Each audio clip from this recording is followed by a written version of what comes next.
Amelia Grant never trusted Mason Reed, the poor single father who drove a battered van and kept an aging service dog named Ranger beside him. To her, he was a stranger standing too close to the executive parking level beneath her tower. The moment Ranger lunged forward, dragging Mason underneath her black sedan, every eye in that garage went cold with fear. Beneath the chassis sat a small device blinking quietly in the dark. Minutes earlier, Amelia had dismissed him as a liar, a threat, a nobody. Now her life depended entirely on the one man she had just humiliated. Stay with this story to the very end, because Ranger does not just find the bomb, he exposes the traitor. The story opens in Chicago on a cold, rain-soaked evening beneath the gleaming tower of Grant Meridian Technologies. Amelia Grant had just walked out of a tense boardroom meeting, her heels echoing against marble that smelled faintly of money and pressure. Her company stood on the edge of signing a security contract worth hundreds of millions of dollars with the city government, a deal that would define the next decade of her career. Amelia was sharp, controlled, and used to commanding every room with data, contracts, and quiet authority rather than warmth. She did not trust easily, not after months of veiled threats from rivals circling her success like sharks sensing blood in calm water. Trust to her was a liability she could not afford in a world built on leverage and exposure. Mason Reed arrived at the loading dock behind the building, a place reserved for deliveries, not for men the world noticed. He wore a faded jacket and mud-streaked boots, driving a van that rattled with every turn, an old dog named Ranger sitting steady in the passenger's seat. Mason had come to deliver replacement components for an emergency server system, a routine errand for modest pay on a night when most people were already home. The guard stationed at the basement entrance eyed him with quiet suspicion, the kind reserved for men who looked like they had nothing to lose. Ranger, gray around the muzzle but still alert, suddenly slowed his pace as they crossed near the private executive parking section. The old dog's nose lifted, catching something sharp and unnatural near a black sedan parked apart from the rest. Mason felt his chest tighten and pulled gently on Ranger's leash, intending to check the area himself before anyone noticed. At that exact moment, Amelia stepped out of the elevator beside Connor Blake, her head of internal security, both deep in conversation about the morning signing ceremony.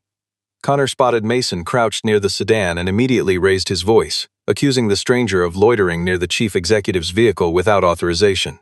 Amelia turned and saw a poorly dressed man bent low beside her car, and her mind, trained by months of threats, jumped straight to the worst conclusion. Mason tried to explain that Ranger had once been trained to detect explosives, but the words landed nowhere, dismissed before they finished leaving his mouth.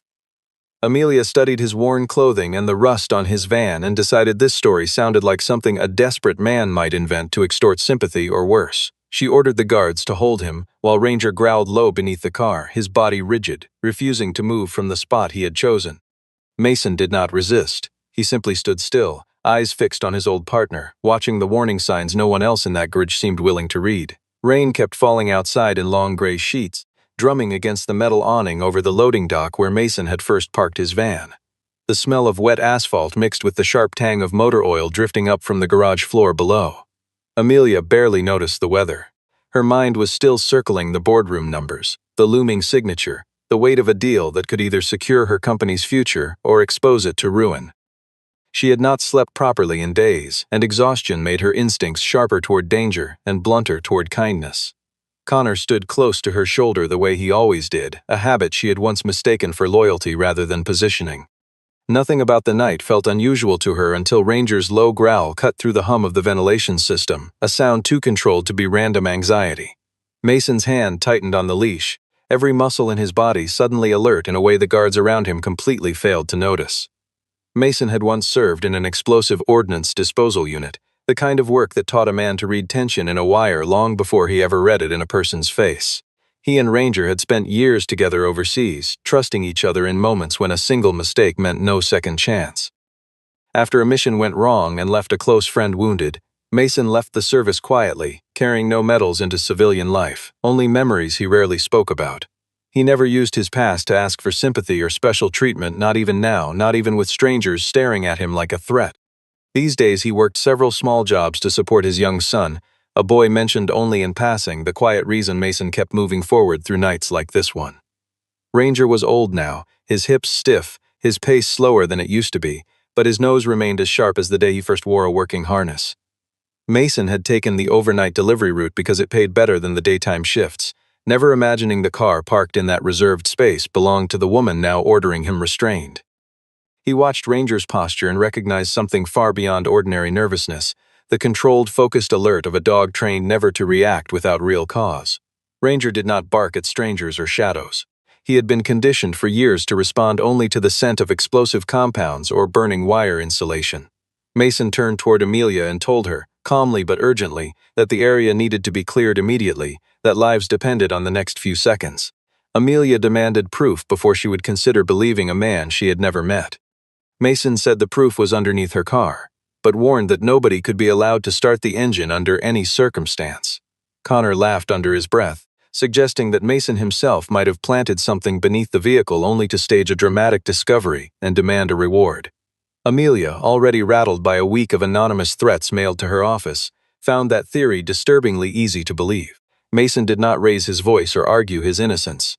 He simply asked everyone to step back, his tone carrying a quiet authority that did not match his appearance. When a nearby guard reached for the door handle to inspect the car himself, Mason shouted for him to stop, the sharp command cutting through the tension like a blade. It was the first time Amelia saw something unmistakable flicker behind his eyes, a kind of resolve she recognized but could not yet name. His son slept that night in a small apartment across town, unaware that his father stood seconds away from disaster beneath a stranger's car.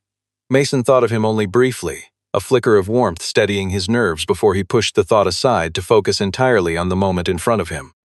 He had learned long ago that fear was useful only if it sharpened attention rather than scattered it, a lesson the desert had taught him in the hardest way possible. Ranger's training had never faded, even with age slowing his legs and clouding the edges of his eyes. The old dog still understood the difference between an ordinary smell and a dangerous one, a distinction most humans in that garage could never hope to make on instinct alone. Mason respected that instinct more than any badge, title, or boardroom decision being made several floors above them. Connor used the chaos to his advantage, steering suspicion firmly toward Mason with practiced ease. He reminded Amelia that the company had suffered a data leak only weeks earlier, and that an unregistered intruder could easily be connected to it. He pointed out that Mason had appeared in a restricted area at exactly the wrong moment, accompanied by a dog with no building clearance and no explanation that made sense to him. Amelia demanded Mason hand over his phone and identification, and he complied without protest, offering his delivery paperwork as proof of why he was there at all. Connor immediately dismissed the documents as something easily forged by anyone desperate enough to fake a reason for being present. Amelia, cold and decisive, ordered Mason taken to the security office for formal questioning before anyone bothered to verify a single word he had said. Mason never looked away from the sedan, his attention locked on Ranger, who continued to growl low, his body taut, refusing to back down from his position beside the rear wheel. Mason told them plainly that if they did not believe him, they should call the bomb unit immediately. But under no condition should anyone touch that car.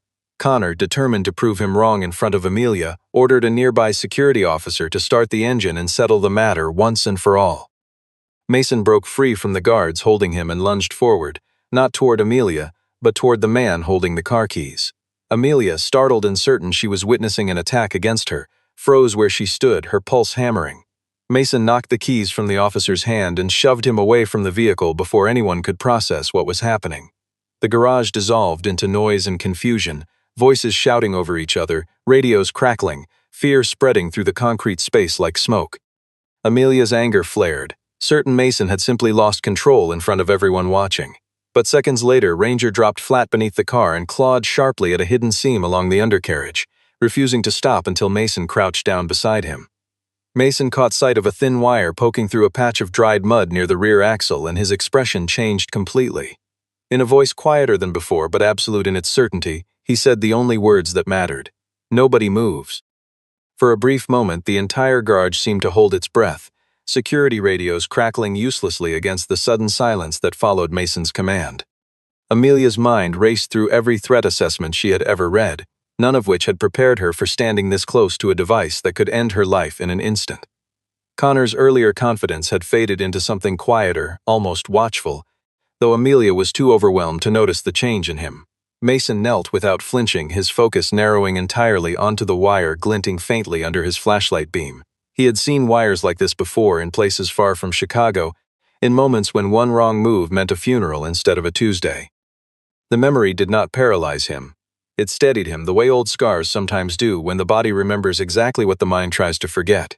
Mason lowered himself onto the wet concrete and used a small flashlight to study the underside of the sedan in careful, deliberate sweeps. He found a device fastened tightly against the frame with industrial magnets, its wires threaded into the ignition system, a tiny light blinking in a slow, steady rhythm. He recognized it instantly as a device built to detonate on engine ignition or sudden movement, the kind designed to leave no margin for error. Amelia went completely still the moment the word bomb left his mouth, her composure cracking for the first time that night. Connor feigned shock, but for a fraction of a second something flickered across his face that looked closer to confusion than fear, a detail Mason quietly filed away.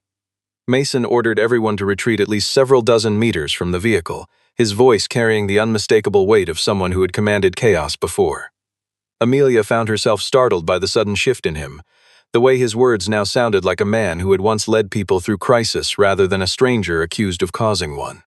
He told a nearby guard to kill every remote signal connected to the garage doors to prevent any chance of a wireless detonation trigger.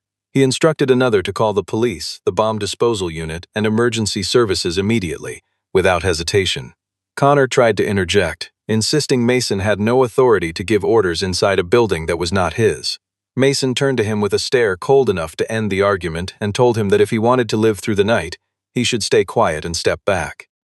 Ranger refused to leave his position, his body forming a living barrier between the crowd and the car, eyes locked on the device beneath it. Amelia began to understand, slowly and uncomfortably, that she had misjudged the one person actually capable of saving her.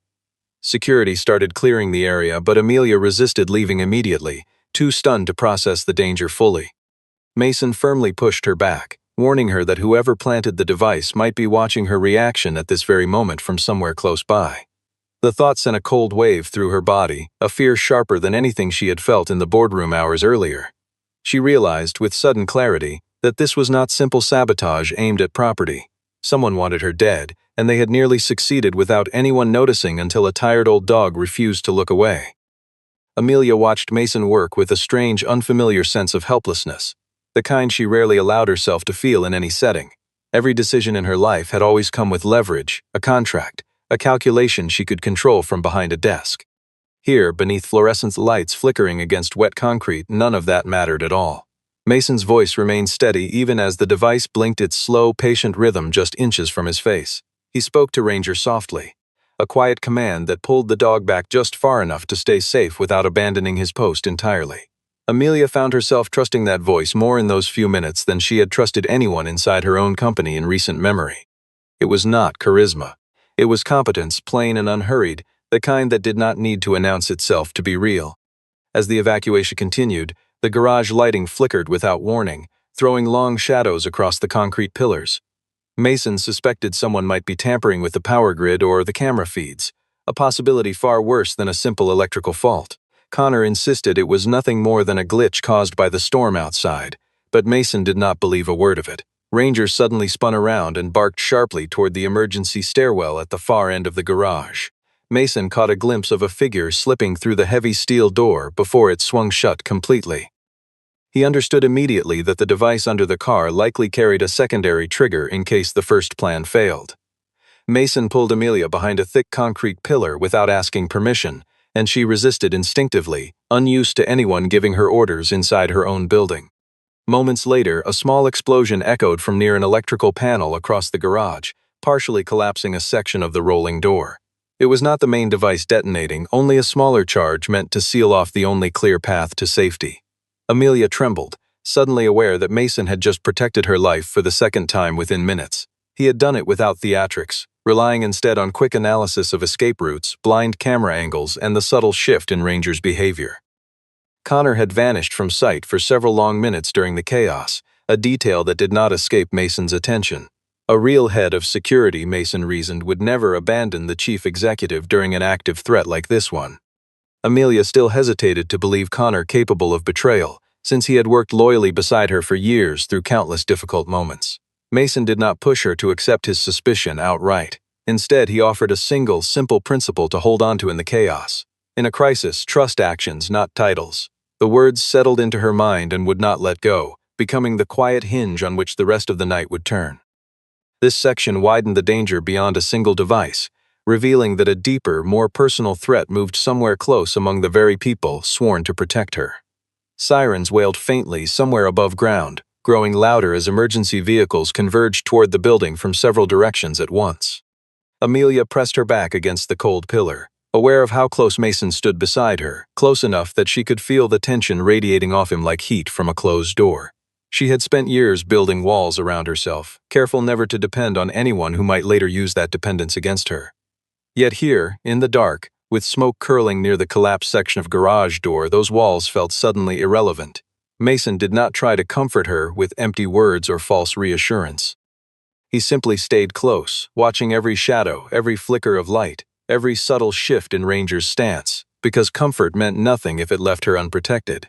Police and a bomb disposal team arrived within minutes, moving through the garage with practiced calm despite the wreckage and tension surrounding them. Mason stepped back to let the specialists work, making no effort to claim credit or draw attention to himself. A police captain named David Hayes recognized Mason immediately from old military records he had once reviewed years earlier. David said nothing about Mason's past in front of the others, but the respect in his eyes was unmistakable, and Amelia noticed it instantly. It deepened her curiosity about exactly who this quiet, mud-streaked man truly was beneath the surface everyone had judged too quickly. The disposal team confirmed the device was real and powerful enough to destroy the vehicle along with anyone standing nearby when it detonated. Amelia felt sick remembering how close she had come to ordering someone to start that very engine only minutes earlier.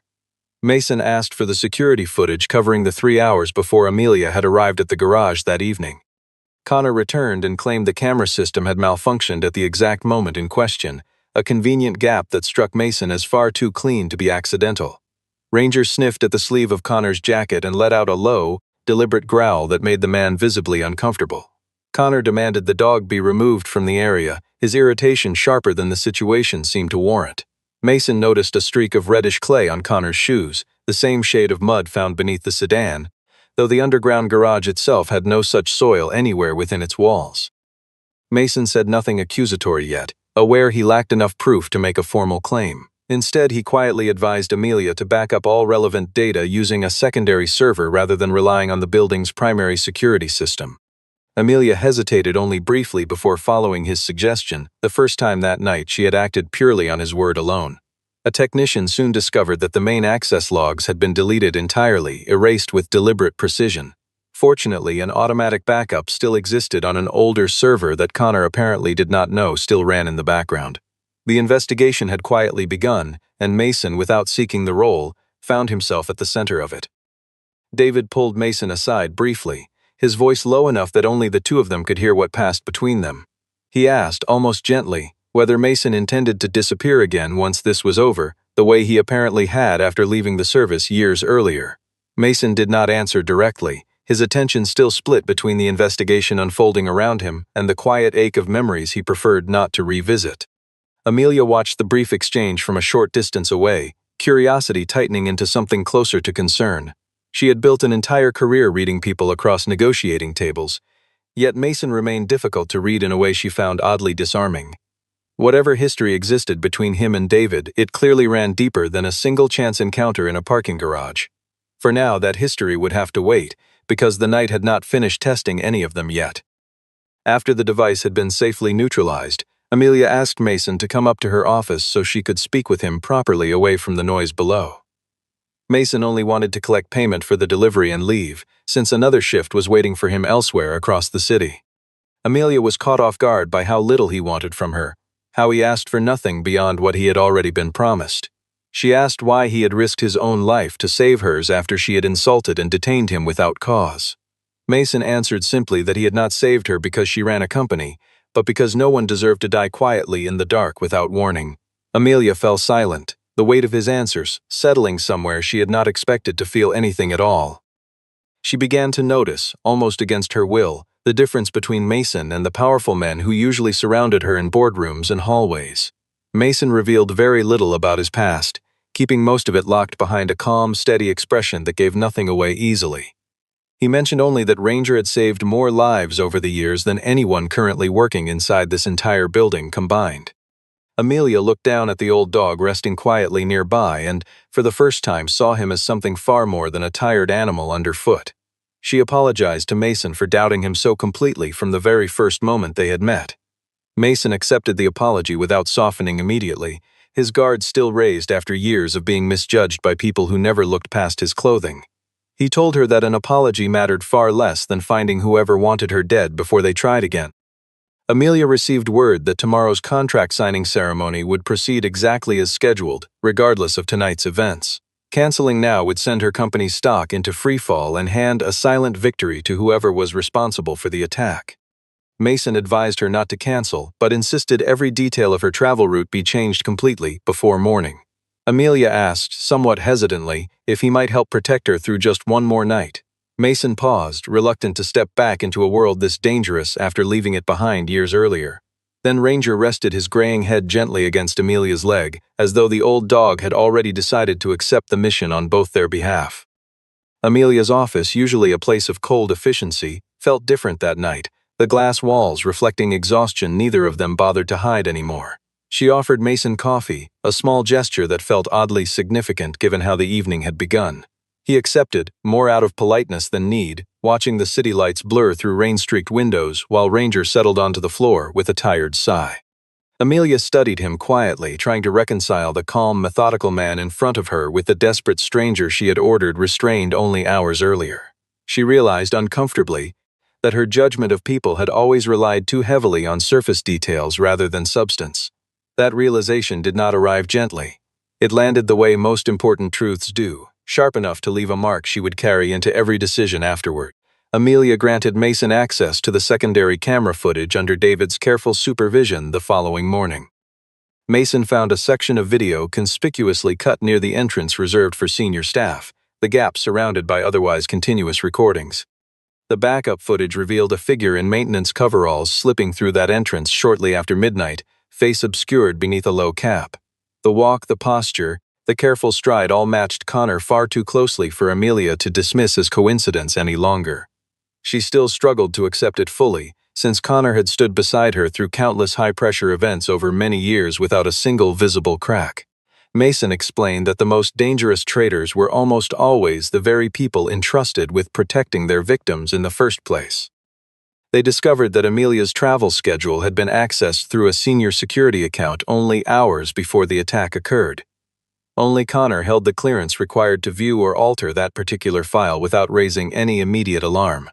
Meanwhile, in a separate part of the city, Connor met quietly with a man named Jason Vale, his expression tense and businesslike rather than nervous. Jason stood to lose an enormous contract if Amelia's signing ceremony succeeded as planned, a loss he was clearly unwilling to accept gracefully. The original plan had been simple: kill Amelia in a car explosion that investigators would assume was either terrorism or a tragic technical failure. When Mason ruined that plan completely, Connor was forced to shift toward a second, messier strategy built on deception rather than direct violence. He planned to plant fabricated evidence that would turn suspicion firmly toward Mason instead of toward himself. Connor anonymously leaked a story to local media claiming an unstable former soldier had been detained near the chief executive's car the night before. The story spread quickly online, gaining traction before anyone bothered to verify a single detail within it. The board pressured Amelia to distance herself entirely from Mason until the matter could be properly clarified. Mason remained calm through it all, long accustomed to being misunderstood by people who judged him from a distance.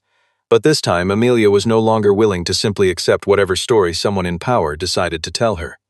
Jason Vale's office sat across town in a glass tower nearly as tall as Amelia's own, a monument to ambition that had recently begun losing ground to her company's success. He had spent years building relationships with city officials, only to watch Amelia's quiet competence steadily erode his advantage one contract at a time. Hiring Connor had not felt like crossing a moral line to him. It felt like correcting an imbalance he believed should never have existed in the first place. Connor, for his part, had grown tired of standing in Amelia's shadow, convinced his loyalty had earned him far more recognition than he ever received. Resentment, when left unspoken long enough, tends to curdle into something far more embraced than ambition alone. Mason recognized that pattern instantly, having seen it before in soldiers who mistook quiet bitterness for justified anger. Connor arranged for police to find a bag of suspicious materials hidden inside Mason's van during the confusion of the previous night. Mason understood immediately that someone had tampered with his vehicle while everyone's attention had been fixed elsewhere. He did not resist when officers took him in for questioning, asking only that Amelia make sure Ranger was kept safe and cared for. That single request moved Amelia more than anything else he had said since they met, since he worried about his old partner before worrying about himself. Connor pressured Amelia to sign a statement formally naming Mason as the primary suspect behind the entire incident. The board urged her to do the same, eager to protect the company's reputation regardless of whether the claim was actually true. Amelia stood caught between two choices, one familiar and safe, the other uncertain but honest. She could trust the powerful system she had always relied on, or she could trust the poor, quiet man who had already saved her life twice without asking for anything in return. She remembered his words from the night before, the simple instruction to trust actions rather than titles when everything else felt uncertain. Amelia asked David to pull street camera footage from a shop located directly across from where Mason's van had been parked. The footage showed a figure in a dark raincoat approaching the van shortly before police arrived to search it. That same figure used a security badge belonging to Grant Meridian Technologies to unlock the vehicle without forcing entry. Amelia understood at once that Mason had been deliberately set up to take the blame for everything. She confronted Connor directly inside a private conference room, her voice steady despite the anger building beneath it. Connor remained composed, suggesting calmly that her emotions were clouding her usual clear judgment under pressure. Amelia replied that her judgment was exactly what told her his story sounded far too perfect to be true. Something shifted in Connor's expression then, the calm mask slipping just enough to reveal something colder underneath. He warned her that if she kept defending Mason, the company itself would not survive the fallout. Amelia did not back down, not even slightly, not anymore. The holding room where police questioned Mason smelled faintly of stale coffee and old paperwork, a sharp contrast to the polished marble he had stood in only hours earlier. He answered every question patiently, never raising his voice, never asking for special treatment despite knowing exactly how unfairly the evidence had been arranged against him. Across town, Amelia paced her office alone, the framed contract documents on her desk suddenly feeling meaningless compared to the decision in front of her. She thought about every instinct that had told her something was wrong with Connor's explanations, instincts she had nearly silenced out of habit and convenience. Choosing Mason now meant publicly admitting she had been wrong, a kind of vulnerability she had spent her entire career avoiding. Yet refusing to choose him felt like a betrayal far worse than any damage to her reputation could ever cause. Amelia decided the contract signing would proceed as planned at the downtown convention center, despite everything threatening to fall apart around her. She quietly coordinated with David and Mason to lay a trap designed to expose Connor once and for all. Mason had been released after the planted evidence failed to hold up under closer scrutiny, though the media remained slow to abandon its earlier suspicion of him. He paid little attention to his own reputation, focused entirely on protecting Amelia and finding the final piece of proof they still needed. Ranger was brought into the backstage area under the cover of an additional security inspection that morning. Connor, believing Amelia had already lost faith in Mason completely, grew careless and overconfident in his planning. He arranged for a second attack to occur near the private vehicle exit immediately following the signing ceremony. This time, the goal was to eliminate both Amelia and Mason together, erasing every remaining witness in a single calculated strike. Mason realized Connor intended to push Amelia toward using the so-called safe travel route that he himself had personally proposed earlier that week. Amelia pretended to agree, allowing Connor to believe his plan was unfolding exactly as he had designed it. Backstage, Ranger detected a familiar chemical scent coming from a security case carried by one of the event's hired technicians. Mason opened the case quietly and found a remote detonation device hidden beneath a layer of ordinary equipment. Connor appeared moments later, leveling a pistol directly at both Mason and Amelia without hesitation. He admitted, almost casually, that Amelia had simply proven too stubborn, and that Jason Vale was willing to pay an enormous sum to remove her from the competition entirely. Amelia stayed perfectly still, secretly activating a recording function on the phone hidden inside her jacket pocket. Mason did not move immediately, aware that Connor stood far too close to Amelia for any sudden action to be safe. Ranger crept forward slowly, guided only by the subtle signal of Mason's fingers held low at his side. When a police siren wailed somewhere outside and pulled Connor's attention away for a single second, Ranger lunged and clamped down hard on the hand holding the weapon. Mason subdued him within seconds, calm and efficient, without a trace of unnecessary force. David and his officers rushed in moments later and placed Connor under arrest. Backstage, the air smelled of fresh paint and nervous energy, technicians weaving between cables while reporters gathered just beyond the curtains waiting for the signing to begin. Amelia moved through the preparations with practiced composure, though her pulse refused to settle no matter how steady her voice remained in front of others. Mason stayed close, dressed plainly among the catering staff, blending into a crowd that had once looked at him with suspicion instead of trust. Ranger walked calmly beside him on a short lead, drawing no attention from anyone except the rare passing glance toward an old, gentle-looking dog. Every plan they had built together depended on Connor believing he still held the upper hand, unaware that the woman he intended to kill had already seen through every layer of his deception.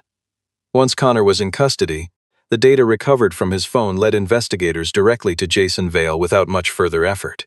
Jason initially tried to deny any involvement, insisting Connor had acted entirely on his own without instruction from anyone else. But the recorded confession, along with financial transfers and encrypted messages, made his denial impossible to sustain for long. Amelia walked into the rescheduled signing ceremony looking exhausted but unmistakably resolute, carrying herself with quiet strength rather than her usual cold authority. The board members who had once doubted her judgment now sat in uncomfortable silence. David publicly confirmed that Mason had never been a suspect at all, but rather the man who had stopped 2 separate attempts on Amelia's life. Public opinion shifted almost overnight, turning from suspicion toward genuine admiration for the quiet man who had refused every spotlight offered to him. Mason disliked the attention from reporters and cameras intensely, never wanting his old pain turned into something performed for an audience. He stayed near the back of the room with Ranger close beside him, uninterested in claiming credit for simply doing what felt necessary. Amelia thanked both Mason and Ranger publicly, her voice steady despite the emotion clearly present beneath it. She told the room that her company had spent enormous sums building elaborate security systems, yet a man dismissed at first glance and an aging dog were the true reason she stood there alive tonight. The room fell completely silent at her words, the weight of them settling over everyone present. Jason was led away by police under the watchful eyes of reporters gathered just outside the building. Amelia's contract was signed exactly as planned, but she announced publicly that she intended to review the deeper culture within her own company from top to bottom. She no longer wanted an organization that judged people solely by their clothing, their job title, or the size of their bank account. That single declaration marked the quiet beginning of real change inside Grant Meridian Technologies. In the days that followed, investigators traced years of quiet resentment buried inside Connor's personnel file, complaints he had filed and promotions he had been denied. None of it excused what he had done, but it painted a clearer picture of how ambition, left unchecked by loyalty, could curdle into something willing to kill. Amelia read through those files herself, unwilling to look away from the uncomfortable truth that warning signs had existed long before that rainy night in the garage. She promised herself, quietly and without ceremony, that she would learn to notice such signs earlier next time. Mason, watching the news coverage from the modest comfort of his own apartment, felt no satisfaction in Connor's downfall, only a tired relief that the danger had finally passed. Several days later, Amelia drove to the small garage where Mason repaired vehicles and cared quietly for Ranger between shifts. There was no entourage trailing behind her this time, no cold executive posture guiding her every movement. She brought with her an official reward, though Mason made it clear immediately that he had no interest in accepting a check that felt more like pity than respect. Amelia corrected him gently, explaining that the payment was not charity but a debt her company genuinely owed him for saving her life and the lives of dozens of others that night. Mason accepted only enough to cover Ranger's veterinary care and stabilize his own modest living situation, refusing anything beyond what felt necessary. Amelia offered him a position as an independent consultant within her company's crisis security division, a title with real influence behind it. Mason turned down the polished job title without hesitation, but agreed to something simpler, training her security staff to listen for real warning signs instead of staring blankly at screens all night. Amelia asked, somewhat carefully, whether he had ever resented her for the way she had dismissed him that first terrible night.